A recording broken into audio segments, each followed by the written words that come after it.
Hey buddy, this is Collin, the Collinator, Mr. Funkadelic, the Duke of Cool, the Ayatollah of Rock'n'Rolla. Sorry, I'm on a serious sugar high right now. So, today I thought I'd bring a kind of different clip for you guys. I'm taking out the tier 7 Leningrad. Now I bought the Leningrad right when it came out, but I think you guys never seen me play the Leningrad, and well, it's a good reason behind that. It's because I think it sucks. Well, actually, it may be that I suck in the Leningrad, but either way, I have trouble getting great results in this ship. When I bought the Leningrad, it was of course a Russian premium destroyer, and I pretty much bought every Russian premium that has been launched, except for the Krasny Krym, which were really a bag of dicks. I don't really know what that means, but that's how I'm feeling, pretty much.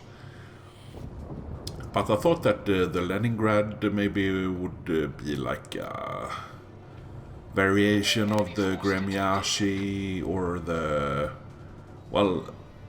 Kiev, or somewhere between in between those ships.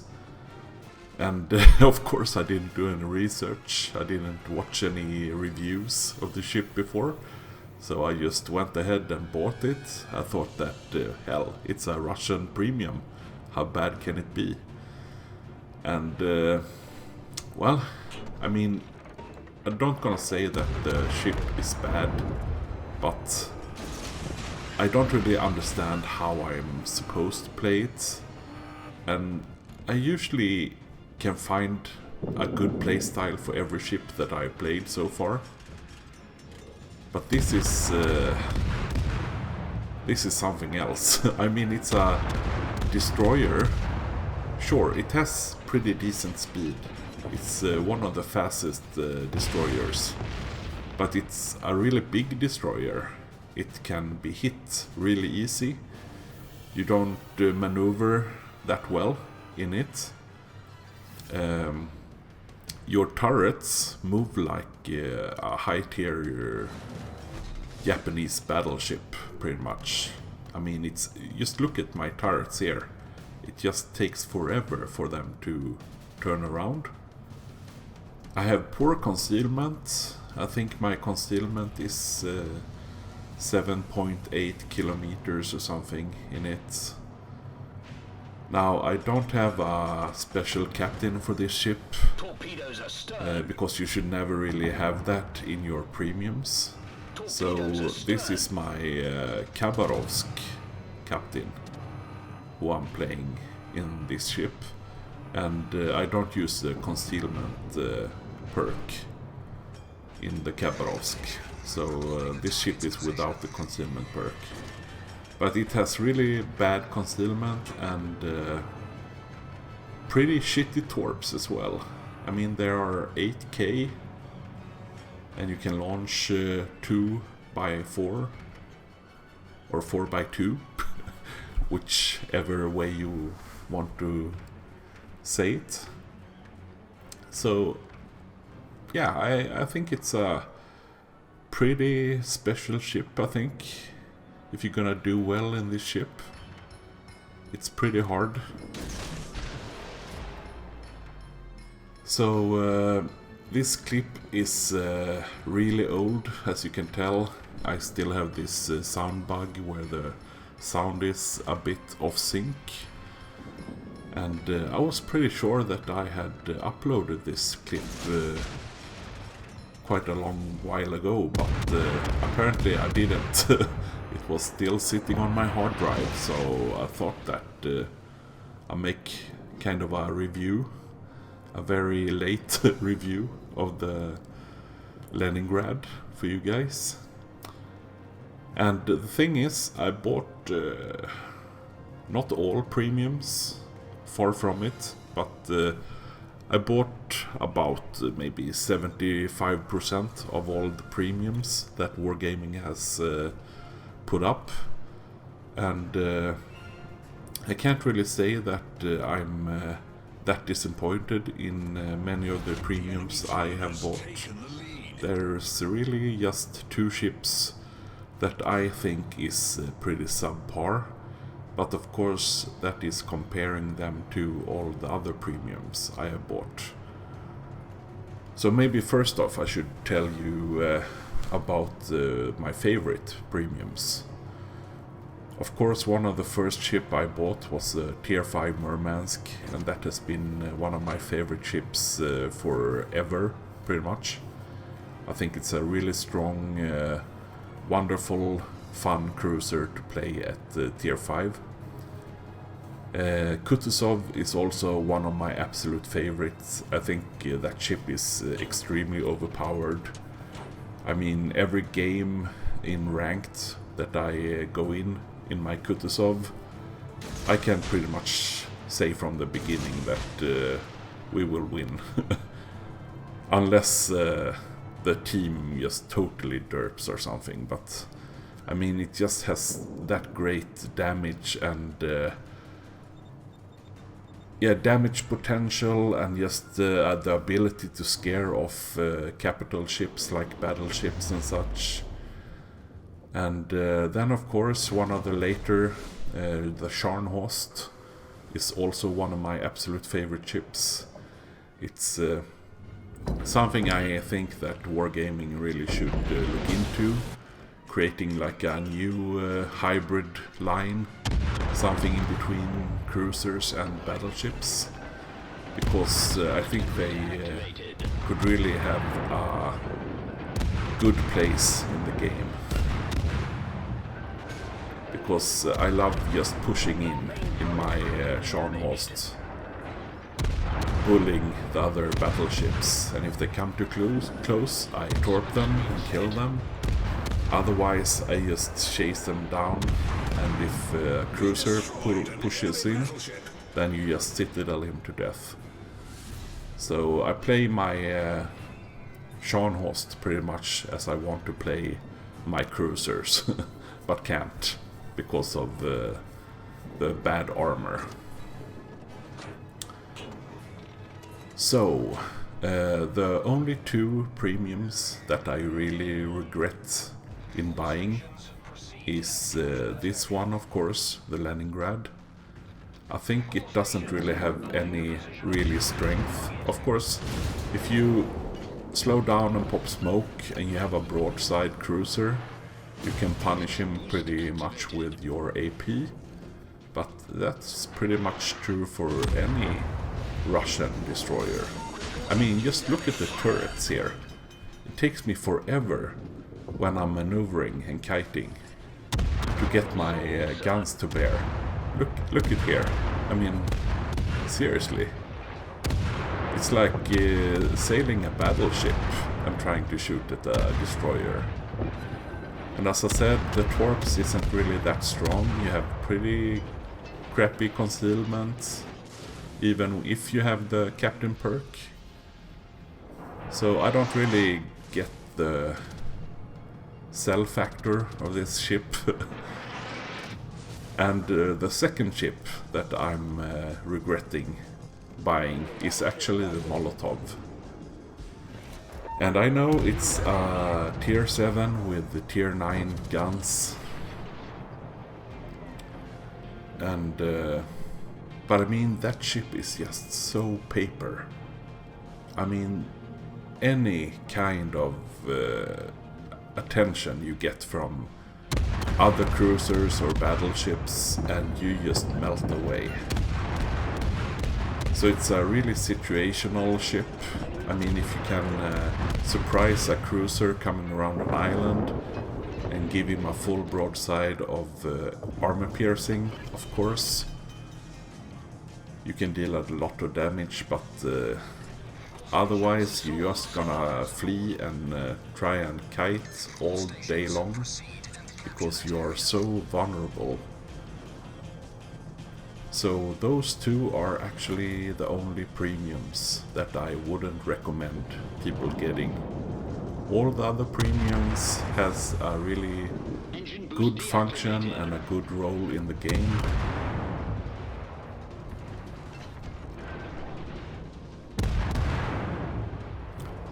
Now I have been zinging around the C and D cap, and that is always my favorite place to be on this map. This map is actually two maps, as you might know. It's both North and Northern Lights. So it's exactly the same map, but the one is like daytime and the other one is like evening and winter. And why I always like to go for the CD area is this little channel in between. My ordinary tactic, even though I didn't employ that tactic this time around, is to go straight for D. Doesn't matter which side I'm spawning on. Because if you go the long way around D in a destroyer, you will first off reach it quite fast. Often more faster than any enemy cruiser or battleship. And if you're lucky, you are able to cap D without anyone contesting you. And then you just go through this short channel, and then you hide yourself just beside that little island that are on the seaside of the cap or the channel. And then you can just sit there, safe from torps, safe from enemy gunfire, and cap C as well. And the only way an enemy team or enemy DD can contest you is pretty much to rush into that channel. But then they will often get detected and focused down by your teammates. So I'm just trying to reset the cap equality in the match. I'm on to my third cap, and I'm up to 90,000 damage done so far.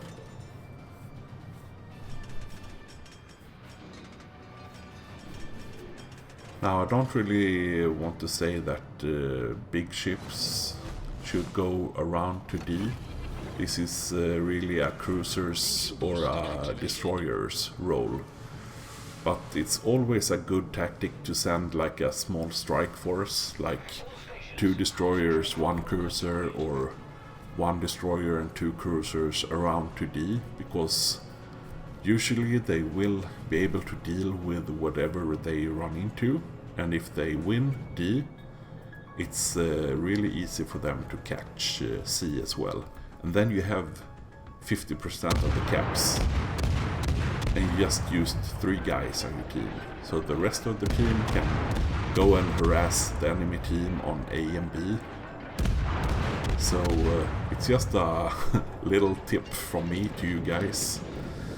Use it however you want, but this is a tactic that I found really successful in the past. So we are pretty equal in ships. The enemy team still leads with tickets, and we actually have soon 3 caps. No, sorry. The enemy team is taking back A, so we soon will have exactly the same. Now this enemy Pensacola pushes up on the other side of this mountain, so I'm holding off to my other torp salvo, because I'm guessing that he will start to react when I get spotted from the plane. Also, I think that the spotter plane spotted my torps for him as well, because now he's turning around into the island. So I instead send my other salvo to the other side, and hopefully I will catch him a bit off guard.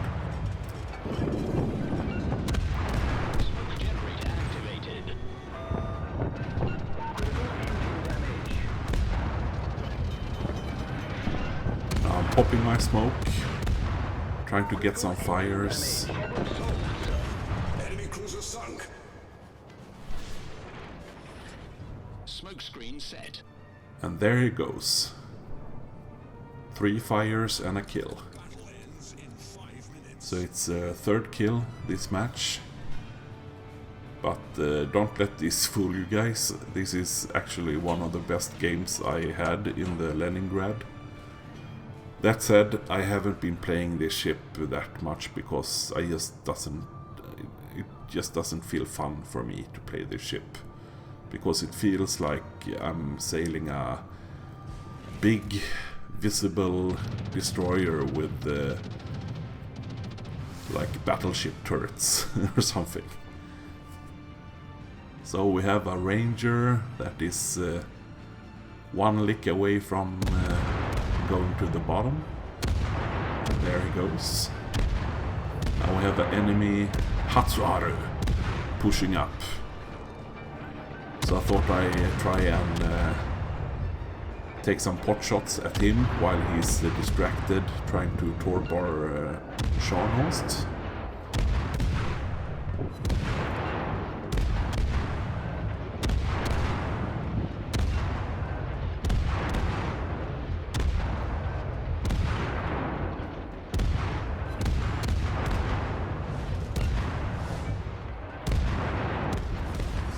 Looks like our Scharnhorst is gonna catch B, and I managed to take out the Hatsuharu, so that's my 4th kill.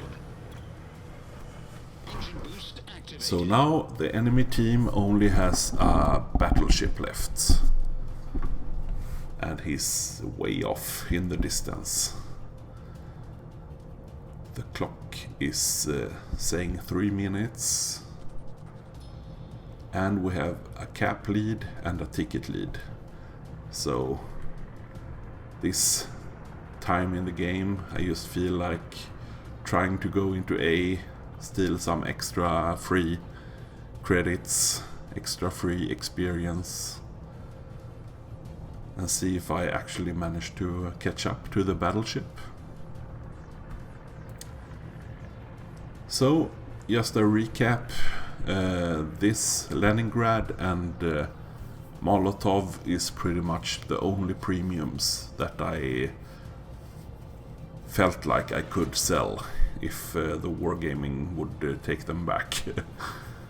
Otherwise, I'm really enjoying all the rest of my premiums, especially the Scharnhorst, the Kutuzov, and the Murmansk.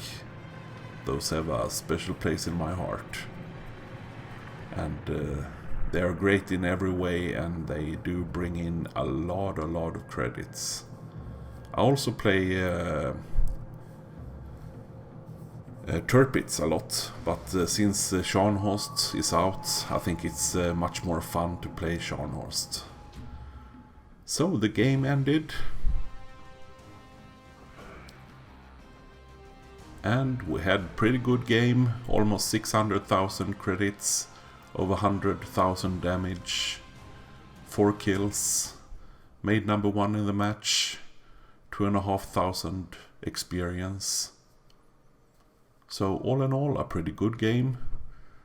So I want to thank you so much for checking out this video. Please leave a like and a comment below, and I will see you guys later. Have a good one. Bye bye.